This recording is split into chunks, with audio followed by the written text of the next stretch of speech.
Hello everyone and welcome back to the channel. I hope you all are doing absolutely well. Guys, in today's video, we will be talking about Cognizant hiring updates for the batch of 2026. Many of you have already completed your communication and aptitude assessments, and the next stage is going to be your offline technical assessment. So in this video, we will be discussing whether the communication round is an elimination round or not, what is the aptitude examination cutoff, and how how your overall performance impacts the shortlisting for your upcoming rounds. So stay tuned till the end because I will be sharing a lot of important information. We will also be seeing the cutoff. Okay, so before we start the video, if you are new to the channel, consider subscribing to the channel and make sure to check this playlist Cognizant Prep from my channel, which will be very helpful for you. So let's get started and let's first of all see what we are going to cover in today's video. First of all, we are going to see the communication round update, which is whether it is elimination or not. Then we are going to talk about aptitude examination pattern and cutoff. Then technical assessment details, rules shortlisting, GenC, GenC Pro and GenC Next, and then final steps and final tips and next steps that you need to follow. First thing about communication assessment, first round, it is usually a first round after you register and your resume gets shortlisted.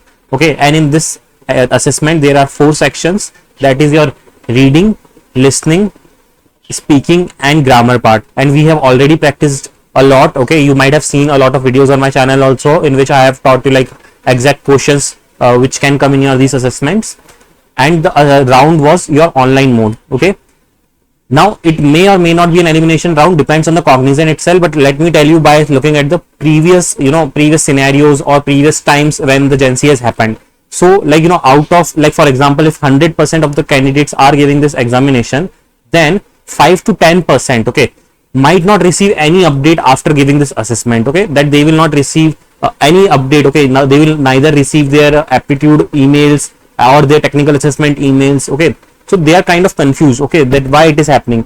So in those cases we consider that maybe these candidates might have got eliminated, but as I said, 90% of the cases it does not, it is not as such an elimination round. You will definitely get your other emails, which is your aptitude and technical assessment, and most of the times communication assessment and aptitude assessment email comes together only. Okay, so that is why it is not as such considered an elimination round. But yeah, overall, when you see when you will be getting shortlisted for interviews and you will be having a role, okay, like either GenC, GenC Pro or GenC Next, then in that your performance of this communication will also be considered. So doesn't matter if it is an elimination round in itself or not, definitely the performance of your communication assessment will definitely be checked carefully for your shortlisting for interviews. Okay, if you have any doubts, let me know in the comment section about this.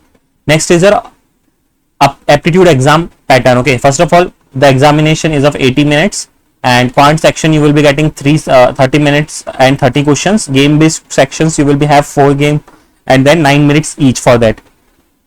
What types of games you will be getting? Inductive reasoning, gap challenges, switch challenges, motion challenges. I have already uploaded gamified aptitude questions on my channel. If you haven't checked it, make sure to check it. You will get exactly similar questions from those.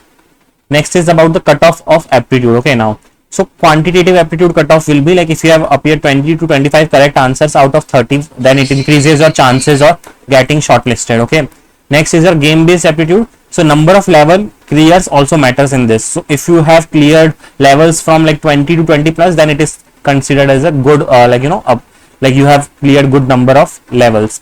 Now don't worry that just in case if you have not solved these many, or if you have not solved these many, like you have not appeared for these many levels, still you have chances. You don't have to worry. I'm just telling you like good cases. Okay, like if you have done these many, then it is very high chances that you will get a better role also, like GenC Next or GenC Pro. Okay, and the level will be easy to medium only. If you have prepared well, then you can understand it is not that tough. I have also uploaded videos on aptitude assessment preparation also, and the shortlisting will be based on performance and there is no fixed cutoff. Okay, like for example, if there is large number of candidates who are appearing for it, but the performance of all the candidates who have appeared is very bad, so the cutoff will be very low.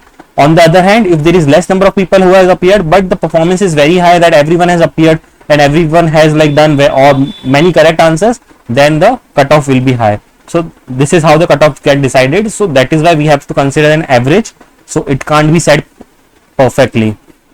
Talking about technical assessment, so this time it will be conducted offline at Cognizant office or your college, and you will get the information about that. platform based coding will be there, plus subject questions will be there. There will be 3 clusters. Okay, if your first cluster, second cluster and third cluster, one of the clusters will be Java based codings, another will be Python based, and the other will be C# based. Okay, now the most important part about this, that you might think that I have, while registering, I have opted for cluster 1. Okay, so I will definitely get cluster 1 only. So guys, don't be in this assumption. It is not like that. Previously also a lot of candidates were into this assumption. They prepared according to cluster 1 Java or something, and then while giving the assessment they got another cluster only.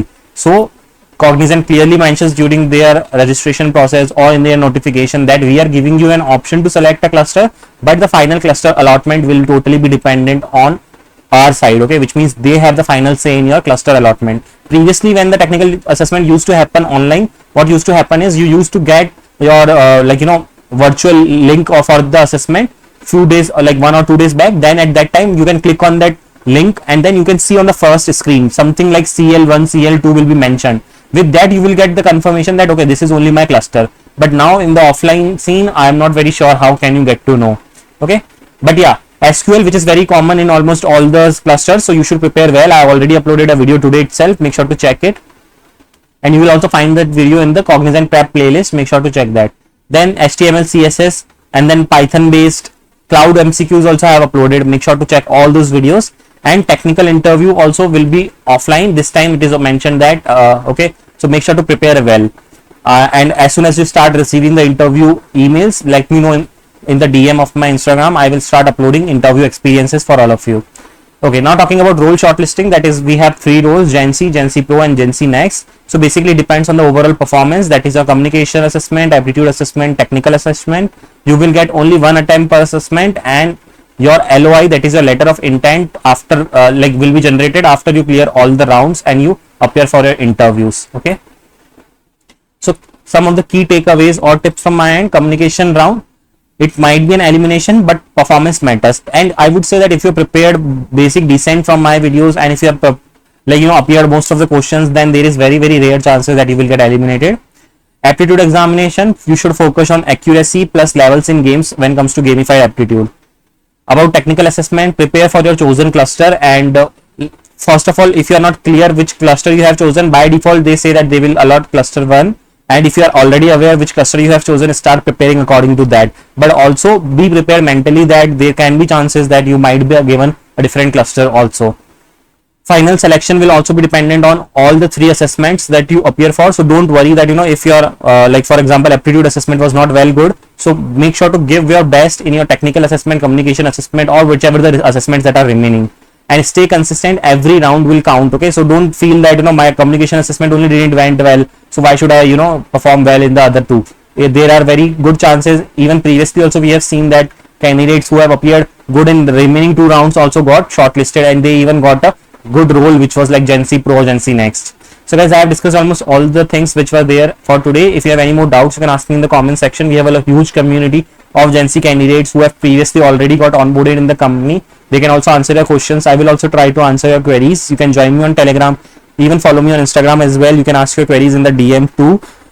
Make sure to subscribe to the channel, because a lot of helpful content is going to come on this channel for all of you. That's all for this video. Thanks for watching the video, and I will see you next time.